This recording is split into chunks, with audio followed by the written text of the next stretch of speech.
DisJointed Productions.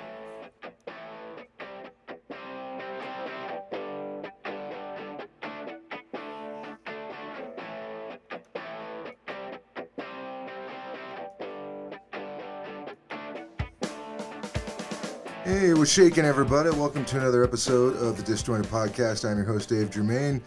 This is a podcast that normally was about how do you go from a 9-to-5 life to one of creativity, and then now it's still that, but also just more. Like I said, my name's Dave Germain. I'm a comic out here, and I'm a comic who can't get himself adjusted in his own seat. Now, I'm a comic from Denver, Colorado. I actually started in Phoenix, Arizona. I've done some TV. I've done a little bit of things here and there. Nothing too special. Nothing too crazy. And let's see what else. Oh yeah, I also have cancer. There's that too. That's usually not what I always like to lead with, but that has also been part of the podcast as well. It was about, how do you go from a 9-to-5 life to one of creativity, and then now it's like, man, how do I get back to that 9-to-5 life? But it's, holy shit, do I miss it? So there's a lot of that fun shit that's going on here, and it's been a while since I've actually done any podcasts, and I've been every single day, man. I'm like, man, I got to do another podcast, just because I feel like the longer and longer I take to do an episode, that eventually I just, it just starts slipping away from me, and I'm not so cool with that. You know what I mean? So. Little things you think that I would actually be set up.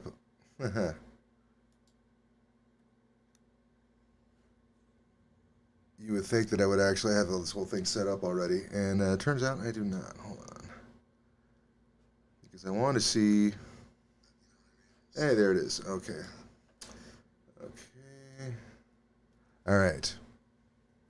So, here, let me get my little notes here so that way I don't just get into my rambling.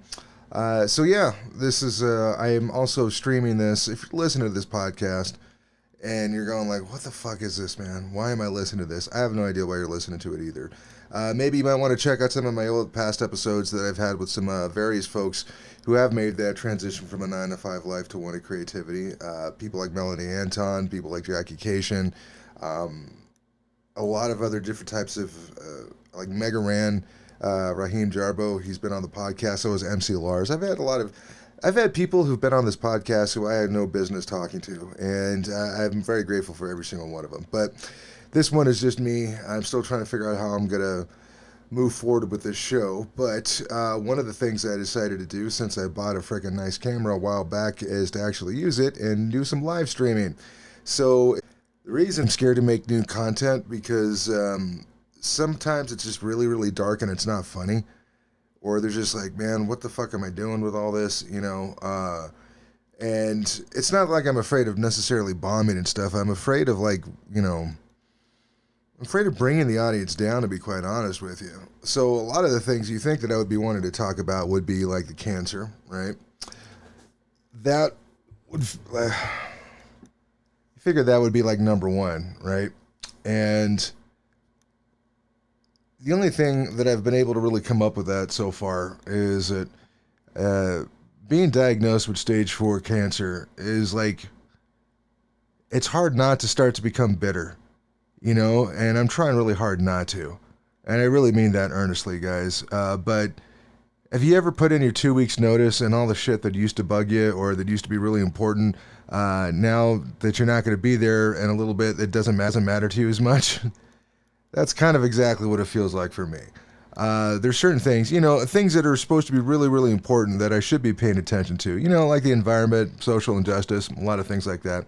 And as a result, man, it's kind of like, yeah, I know these things are important, but man, I do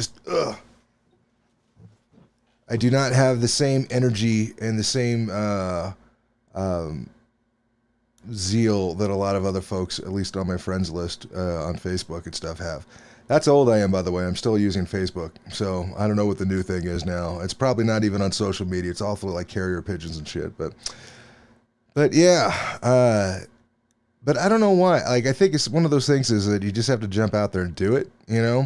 That's a rule with comedy, anyways. Like you can keep trying to plan in your room all along and hope that everything's going to be great, but you have to get out to a mic. So that's hopefully what I'm planning on doing next or tomorrow. We'll see how that goes. Western Sky Tap Room is always a great mic to go to if you guys are curious about that out here in Denver, Colorado. By the way, if you want to know where the open mics are, or where most of the open mics are, here's a semi-updated list. It needs to be updated again. But if you go to CO, as in Colorado, coopenmics.com, you can go, and there's a list that I created of all the mics that are basically up and down I-25 in Colorado. So hopefully you guys will check that out.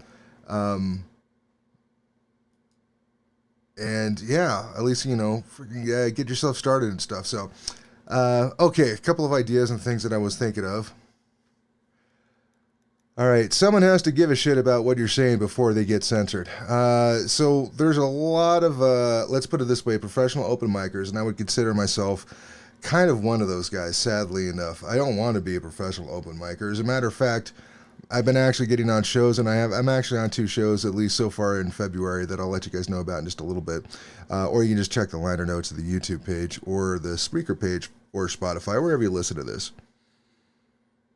But like my buddy Hamill and I, we kind of realized that we were sounding just too fucking bitter and just sounding like a bunch of bitter open micers who think that somebody's censoring you. Nobody's fucking censoring either one of us. Somebody has to give a shit about anything that we're saying before it actually gets to that point. So that's what I always try to tell, or if I could throw at least any type of advice out there, is that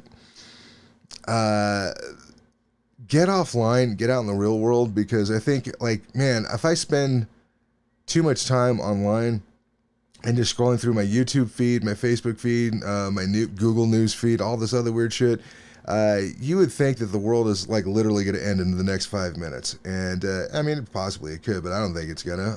We're not that lucky. Most of us still have to go to work tomorrow. So, that is what it is. I think it's really, really easy for somebody who's even remotely edgy, or maybe goes slightly against the grain, to think, oh man, this fucking PC culture, cancel culture, they're all out to get. Nobody gives a shit. Nobody gives a shit. And I think if somebody did, a direct confrontation or conversation is probably the way to handle that. I've known a couple of comics who people legit try to get them kicked off of shows, try to get their venues shut down and all this other stuff. I mean, that's a rare case. Most of the time, nobody really gives a shit. So, all right. So here's something I will say that's really, really good about the scene out here in Colorado. It had been a long time since I had been anywhere close to a mic in Boulder, and Billy Joe was nice enough to put me on her show, the Tandoori Comedy Show. It's going to be February 16th. It's a free show up there at the Tandoori Grill in Boulder, Colorado. Guys, come check it out. It's a great place. They got a great happy hour, and they've got some really good food there as well. So, definitely come check. If whether or not you go to see me, just go there for the appetizers. I'm telling you, you won't be disappointed. But I always had mixed feelings every time I went up to Boulder, because Boulder was either really, really fun or really torturous. So there's times when I've gone up there with material that I know that works, but I go up there and it falls flat on their ass. There's times that I've had a really, really great time up in Boulder, but then there's also times where I almost got in a fight once because somebody didn't like one of my jokes, which is weird because you would think that Boulder would be the nice, freaking calm, peaceful place, and it totally wasn't. So, I wasn't really expecting much the last mic that I went up to. And this is only one mic. This doesn't really mean anything. But I went to Vision Quest, which is basically run by... I'm not sure if I know Billy Joe will host it. Every time that I've been up there, she's been hosting it. Billy Joe Gillespie, but also Tobias Livingston. I think that he runs it. Anthony Bartolo also hosts it as well. So there's a lot of really cool people that host this mic. And I ended up going up... it was weird. I got there and... Billy Joe put me on the list, and I'm like, all right, cool. So I'm there, I'm just drinking whatever, my non-alcoholic kombucha tea, because I'm trying to be careful of my liver. And everybody's having good sets up there. And this guy, Lance McNack, also known in the Denver comedy scene as Intergalactic Negro, that's his name. I didn't give it to him. He was also did stand-up as well. He's been live streaming quite a bit lately. And so he was live streaming the open mic. So I'm like, I don't know how I feel about this, but fuck it. You know, my motivation is that I had this bit or this chunk that I've been working on for about a year or so. And I haven't actually done it. I haven't done these jokes up in Boulder. And for me, Boulder's always been the toughest audience. Just because my theory is that, excuse me, my theory is that the happier and more well-off the town is, the harder it is to make them laugh. I know this because I did a show up in Silverthorne, which is basically a ski resort town as far as I know. It's basically everybody just drinking IPA, smoking weed, and just banging 24/7. There's nothing that they're really upset about. It was really tough to get those guys to laugh at anything. 2 days later, we had a show out in Grand Junction, which is on the other side of the state. It's like a desert town. And holy shit, those guys were really, really receptive. It's kind of like, man, it sucks out here. Please say something funny.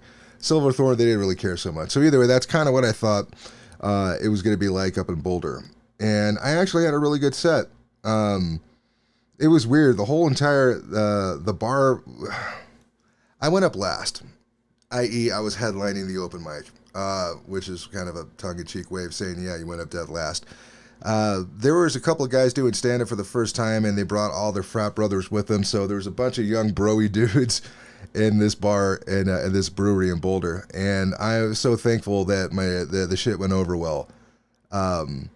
Because a lot of the jokes that I had was basically it wasn't making fun, but one of the subject matters is basically young people, like Gen Xers versus everybody else, right? And I had one of the notes that I have from one of the professional comics at Comedy Works is like, you might want to be careful about some of those jokes depending on what crowd you're performing to, because maybe some younger people, they might not appreciate that. And I'm like, whatever. But, which it was a good note, by the way. That is a good note. And I was like, all right, I was thinking about it because my cousin, Jim Miller, has also said similar things to me because he has teenagers in his house. I don't have any teenagers. I don't have any kids. So he has a completely different perspective on the young people today than I do, which is fine. That's why I talked to him about it, because I don't know everything, right? And so I created some different tags about the whole bit so it doesn't sound like I'm just ragging on young people. And I finally came up to it. As a matter of fact, I think I might have came up with this while I was talking to my cousin while I was out in Arizona. But it's like I don't want you guys to think that I hate you just because because you're a different generation. It's just I'm really jealous because your parents told you that they loved you, and that's a new thing. I don't know if you guys know this or not, but that literally did not happen for anybody that was born before 1975. All right, that was a new thing. Actually, I think anybody who was born after 1980, that's when parents are like, maybe we should start telling these kids that we love them. They're getting kind of fucked up now. You know what I mean? So I started doing that, and I worked that out, and man, it went over really well with these kids. And when I say kids, they're all in their 20s, and they're going to be doctors and lawyers and stuff like that. And, well, me, I'm a stand-up comedian, fucking doing a fucking podcast with... I bored the shit out of my cat. She's already fallen asleep. All right. Well, either way. I was really, really happy. And it was one of the things that reminded me of the more positive things about the scene out here in Colorado. And I'd have here, and now I will shit on another scene. The difference between, like, the last time I did a mic in Phoenix, it's a different vibe from the other comics that are out there. They're not as chatty. I remember when I first started doing comedy, nobody would really even talk to me for like a week or two, or maybe I was just too shy. I didn't really say hi to anybody for like the first week or two, or a couple open mics that I went to when I started years and years ago. When you go to Denver and you do a mic out here, most people they'll be like, "Hey, how's it going?" And they'll introduce themselves, or they're just more welcoming. You know, if you had a really good set, they'll say so. And there's things that's just really, really cool about that. And I'll be honest with you, the one mic that I did in Austin, Texas, it's weird when you go to a mic in a different city because you don't know anybody there, but it feels like you know everybody. And you want to go up and start saying hi and start a conversation with somebody, but you don't really fucking know them. But you're like, oh, well, this guy reminds me of this other comic from back home. And this person reminds me of at least 2 other comics from back over this other scene and stuff. And it was kind of weird. So either way, props to for such a great room to Neanderthal Productions and Billy Joe and Anthony Bartolo, a.k.a. Cocaine Tony. And that was really, really good. But when I was talking about with my buddy Hamill about the mic that we went to out in Phoenix, even a couple of other mics that he went out to, he's like, man, everybody's really fucking snobbish. And they're not very supportive. And now granted, that could have just been the mic that I went to. But if there's any comics out there in Phoenix, man, do yourself a favor. If I can go travel to different scenes and see what the comedy scene's like out there and stuff, you're only going to get better. Not that everybody in Phoenix sucks. They don't. There's some really, really funny people out there in Phoenix. But it's like I said, it's a different vibe. And it pays to be nice. It pays to be nice. You can make more friends that way. And I say that because I'm going to preface saying that before I actually get...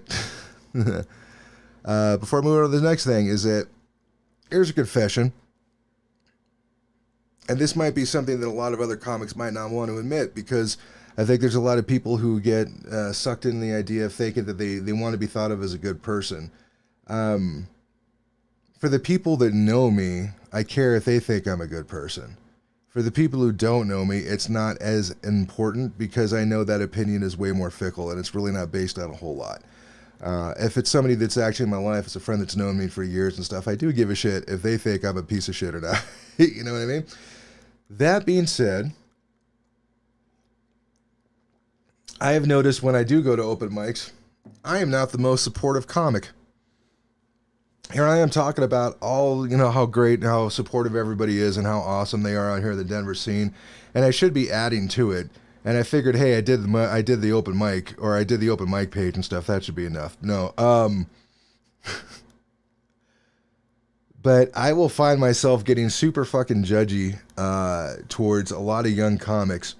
And some of it is well-deserved. Most of it isn't. And that's something that I'm going to try to work on tomorrow when I go to the Western Sky Tap Room, Harrison Garcia's mic out there on South Broadway. Like, it's weird. Somebody said something, what was it? Me and Harrison were watching this young comic, and I said something mildly snarky, and he said something supportive, and I'm like, man, that is like night and day. Like, I strive to be more like the nicer people in my existence. Like, I might have a lot of opinions, or different opinions about, like, politics in the world, stuff, let's say, that Harrison has, but holy shit, do I think that he's an awesome person. And I try to be nicer like he is, as opposed to the fucking cold-hearted bastard that I really, really want to be for most of the things. And a lot of that comes from the theater training that I had, is because everything is like very cutthroat, and it's very dog-eat-dog. And it's also like, we were taught that if you went to that school, that you were the top of the class of the top of the class of the top of the class. You know what I mean? And there was a reason why you're there. You had something special in you, and you owed it to yourself and everybody around you to be the best version that you possibly could be, right? I hate when somebody like sends me I'll check it out later. All right. So there's kind of this edge and stuff that I have, like or a chip that I have on my shoulder, which I'm not necessarily sure I want to get rid of it just yet. But if I'm going to be completely honest, like, that really hasn't helped me when it comes to the Denver comedy scene, because I think every time when I go to the new talent night and they're giving me notes, and like they're giving everybody notes, it's not like I'm special, not like they're singling me out like, all right, Jermaine, we decided to stop the show to let you know what you did right and wrong. Wasn't that.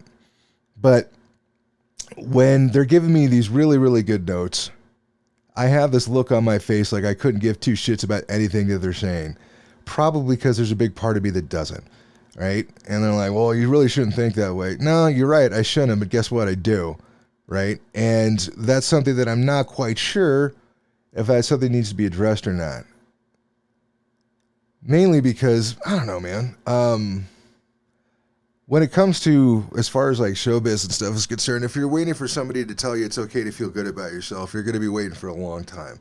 And, but at the same time, you don't want to be so full of yourself where you think your shit doesn't stink. And the entire time you're like crop dusting every green room and everybody freaking starts to hate you because like, man, this guy's a pain in the ass. So I'm going to try to be a bit more supportive. Or you know what? Actually, I'm not even going to start saying that I'm going to be supportive. I think I'm going to start off by saying I'm going to be less snobby. I'm going to start working by being a little less snobby to the younger comics and actually invite them into some of the conversations that I have with some of my other friends who've been doing it for a while. Because it's shit like that meant a lot to me when I was a young comic. So maybe we should try to pay that forward. Maybe hopefully make a better scene because of it. Because I want to see all the younger comics and the guys who've been who haven't been doing it nearly as long as I have. I want to see them go up there and crush. That shit motivates me. There's nothing that motivates me more than watching somebody who shouldn't be that good be way better than I am. That makes me want to write more. That makes me want to work harder. So that's basically just like my mom. I get better mainly because of spite. So that is it's always been one of the driving factors. And at this point at 47, I don't see a reason to change it now. All right, moving on here. Oh yeah, this probably goes into this. Therapy starts pretty soon for me, hopefully next week. I'm not going to go into details necessarily on the couple stuff, but Jenny and I were going to be going to doing couples therapy just because it's a big fucking challenge, man. Having this diagnosis, being sick, being disabled, all that other fun stuff. That takes a toll on any type of relationship, just because it changes what you thought what the future was going to be, like, here's something that this might make it into the act at some point. So I think one of the things that was disappointing to both Jenny and I is thinking that we were going to be touring the world and just traveling and enjoying each other's companies deep into our 90s, and the weird thing is that this time last year I weighed 370 pounds and I would have been 46, right? I don't know how old I thought I was going to make it, how old I was going to be, but I was living a very, very unhealthy life. To be quite honest with you, I've never been healthier now than that I have cancer. It's really kind of fucked up, but it's the truth. And so, like, I'm down to 270. I need to get down to about 220. I think I could do it in a healthy way now with diet and stuff, and I'm still working all that shit out. But the whole idea is that we thought that we had this open-ended future in front of us, and now there's this thing that says that, hey, it's not open-ended anymore. And we don't know what's going to happen, but it's going to happen sooner than you want it to. And it could still be 10, 15 years from now, by the way.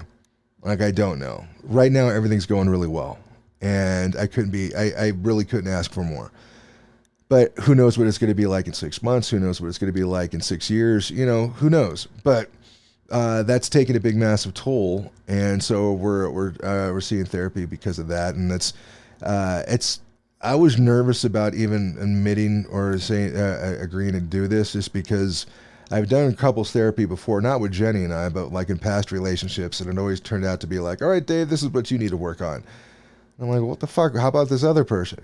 And it just never really worked out that way. But that's Jenny assures me that's not the reason why we're doing this, and said that if I'm the only person that she actually ever wanted to do couples therapy with because she wanted to get the most out of it, as opposed to like, all right, we're just going through the motions. So that's really good. And then I should hopefully have my private, the one-on-one therapy sessions starting next week. which I'm kind of excited about because I do feel like ever since Jenny and I were talking about doing the couples therapy that I'm like, yeah, I agree that I definitely need to see somebody because there's only so much that you can put on your loved one's shoulders, I think. And it's not that they don't want to be there for you. It's not that they're not able to or don't have a desire to. The whole thing is like, this is really, really heavy, intricate psychological stuff that I'm dealing with. It's like emotional brain surgery. And if you're not an emotional brain surgeon, you're probably not going to be as much of a help as you want to be, you know? So that's why I'm going to be talking with an emotional brain surgeon, I guess. So hopefully, as far as my one-on-one stuff, I'll try to keep you guys posted about that. But, you know, mental health is important. As I say that all nonchalantly. But, no, mental health is one of those things that everybody talks about and said, hey, man, we need to freaking do the best that we can here. We need to be calm. We need to be compassionate. Like, and this will probably also make it into the act as well. But I remember it was Mental Health Week. It was about a year or two ago, right? And I remember it was this part was kind of vivid to me. And everybody on Facebook is like reposting stuff about mental health and like, hey, if you're in trouble, reach out. If you have, you know, this isn't, everybody needs help. We need compassion. And then Kanye went to the White House and said that he was a fan of Trump and went on these manic, I would describe them as manic fucking outbursts and just rants that he was doing in the White House. And to me, from somebody who has actually lived with people and somebody who actually is, people would describe, there's people in my life that would describe me as mentally ill, or have mental issues. How's that? I lived with a lot of people, whether in my family and friends and stuff, who all have mental issues as well. And to me, I knew what I was looking at when I saw Kanye freaking going off the deep end, right? Or just expressing himself, let's put it that way. I knew what I was seeing. But all the people, there was a lot of people on my Facebook feed who just a day prior were talking all about mental health and how we need to be more compassionate and be less judgmental of people who are dealing with mental issues and fucking going full ballistic.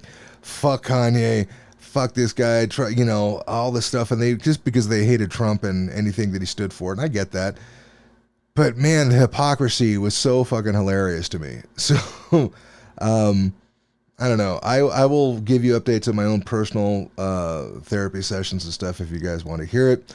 And I think that's it. That's all that I had on the list. Before I go, if you guys are watching this on YouTube, you can look in the liner notes. You can find the link for the Eventbrite link for the Blue Cactus room. As a matter of fact, here, one second, guys. Okay. You know what? Let me start with Tandoori first. Because Tandoori is on February 16th, which is a Thursday. That's up at the Tandoori Grill. That's 623 South Broadway in Boulder, Colorado. It's going to be a fun show. I think Lizzie Wolfson is the headliner.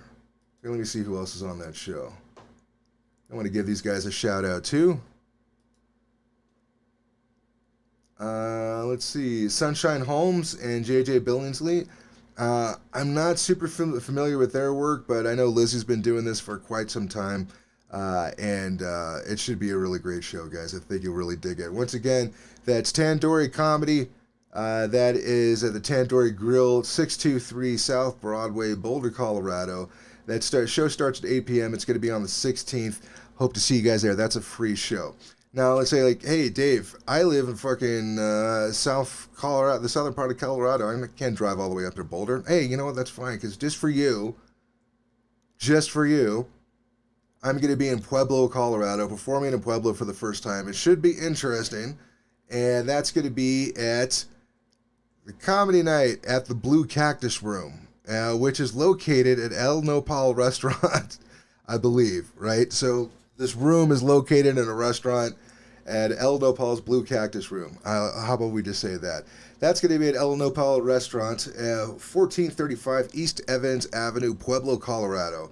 That's 1435 East Evans Avenue, Pueblo, Colorado. That's going to be Saturday, February 18th. Doors open at 7:30. I believe show starts at 8. It's going to be a fun time, man. Or just check out all the info if you go to the Eventbrite link. I'm also going to put it in the liner notes of the audio podcast as well. So you guys go check it out. Tickets are $12 a piece. Get your friends, get your freaking loved one, man. I'm guarantee you that my comedy is going to make both of you laugh or make one of you want to break up with the other person. Either way, it's going to be a fun evening. Pull the Band-Aid off. Come see this show. And actually, no, it's going to be great for couples and stuff. I think take your sweetie out. Go get yourself some nice margaritas, man. Go out to El Nopal Restaurant, the Blue Cactus Room. I was going to say Blue Cactus Comedy, but definitely come check it out, guys. Hit the link. And I want to say thanks so much for anybody who's been listening to this to this podcast. It actually helps out a lot. Like, I will look here. As a matter of fact, before I go, I'm going to go on my Spreaker site, look at my stats, and then be like, holy shit, nobody's listening to anything I'm saying. No, actually, well, a lot of people are listening today. Interesting. Let us geolocation.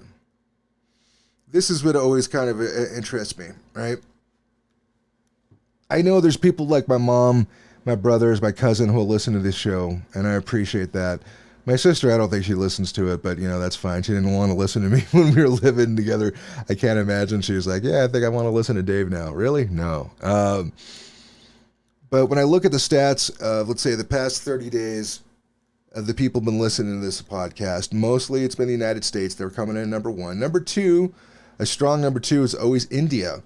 So I don't know who is in India that's listening to me, but, man, I really appreciate it. Thank you so much. Number three, the UK.